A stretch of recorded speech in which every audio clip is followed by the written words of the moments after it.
News views में आपका स्वागत है। मैं राजेश महाजन। न्यूज़ है संविधान दिवस की पार्लियामेंट में बहुत ज़्यादा चर्चा हुई। उसके 2 दिन बाद ही पार्लियामेंट में संविधान के परकच्चे उड़ा दिए गए। माजरा ये है कि अमित शाह कह रहे हैं कि ये अम्बेडकर क्या लगा रखी है। भाई अगर आपको इतनी ही प्रॉब्लम है तो पार्लियामेंट में इतनी बड़ी चर्चा करने की क्या ज़रूरत थी। 75 साल हुए हैं, हो गए, कोई बात नहीं। आप तो वैसे भी नहीं मानते। राहुल गांधी कहते हैं कि आप तो मनुस्मृतिवादी हैं, आपको अम्बेडकर तो अच्छे लग ही नहीं सकते, क्योंकि अम्बेडकर ने तो सबको समान अधिकार दिया है, सबको भरोसा दिया है, उनको भरोसा लिया है उनका कि आप इस देश के वासी हैं। और आप चाहते हैं कि आप तो औरतों के साथ किस तरह से व्यवहार करते हैं, औरत की आपकी मनुस्मृति में क्या है, उनका क्या स्थान है। बहुत सारे बीजेपी के नेता, बीजेपी के लोग औरतों के साथ कैसे कैसे व्यवहार करते हैं, ये भी सबको मालूम है।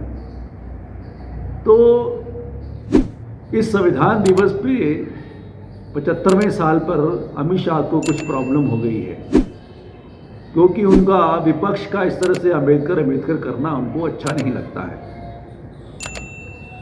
अब तो उन्होंने जानबूझकर कह लो, या जब उन्होंने प्रदर्शन करना था ओपोजिशन ने, तो सत्ता पक्ष को प्रदर्शन करने की क्या जरूरत थी।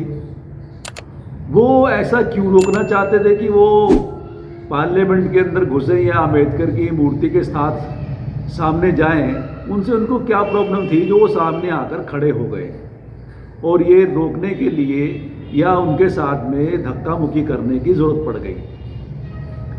और कोई इसमें कोई गिर भी सकता था, गिर भी गया, और उन्होंने इल्ज़ाम भी लगा दिए कि ये सब कुछ राहुल गांधी की वजह से हुआ है। पार्लियामेंट के अंदर प्रदर्शन करना कौन सी नई बात है, लेकिन इस तरह से आप द्वेष खेलेंगे या आप एफआईआर दर्ज करवाएंगे राहुल गांधी के खिलाफ, तो समझ में आ गया है दुनिया को कि आप राहुल गांधी से कितना डरते हैं। क्योंकि एक वही व्यक्ति है जो आवाज़ उठा रहा है ऑपोजिशन में, बाकी सब तो अपनी अपनी मजबूरियों में फंसे हुए हैं। यहाँ के बुद्धिजीवी से लेके सेलिब्रिटी तक वो सामने मुंह नहीं खोल पा रहे हैं, और ले दे के एक दो इक्का दुक्का जो नेता आपके समक्ष खड़े हैं तो उनको आपको उनसे प्रॉब्लम हो गई है। आप सुन लीजिए अमित शाह ने कैसे क्या वक्तव्य पार्लियामेंट में दिया, वो भी राज्यसभा में।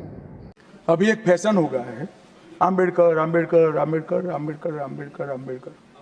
इतना नाम अगर भगवान का लेते हैं तो 7 जन्मों तक स्वर्ग मिल जाता है। तो ये सुना आपने किस तरह से उनकी जो प्रॉब्लम है वो सामने से व्यक्त हो गई है, जिसका संविधान के वो 400 पार करने के बाद में उनकी जो आकांक्षाएं थी वो धरी की धरी रह गई, और अब उनको और भी ज़्यादा प्रॉब्लम हो गई कि 75 साल पूरे हुए तो सब लोग संविधान लेकर चल रहे हैं। कोई शपथ भी ले रहा तो संविधान बुक के साथ शपथ ले रहा है, क्योंकि ये संविधान को ना मानने वाले लोग हैं। इनका मानना है कि राजा ही सर्वोपरि है, मतलब मोदी जी ही सर्वोपरि हैं जो उस गद्दी पे बैठा हुआ है। वो कुछ भी कर सकता है, कुछ भी कह सकता है, सुन सकता है, समझ सकता है। सुनता तो नहीं है वो, लेकिन राजा है, वो सुनता है। उन्होंने जो अधिकार संविधान में दिए हैं वो मनुस्मृति में नहीं है, लेकिन कुछ ऋषि मुनियों ने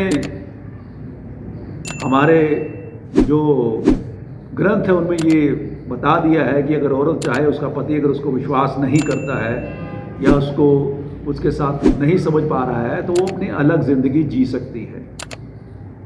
ऐसा हमारे ग्रंथों में हुआ है। तो देखते रहिए न्यूज़ बेस, और हमारे चैनल को सब्सक्राइब भी कीजिए। धन्यवाद। जय हिंद।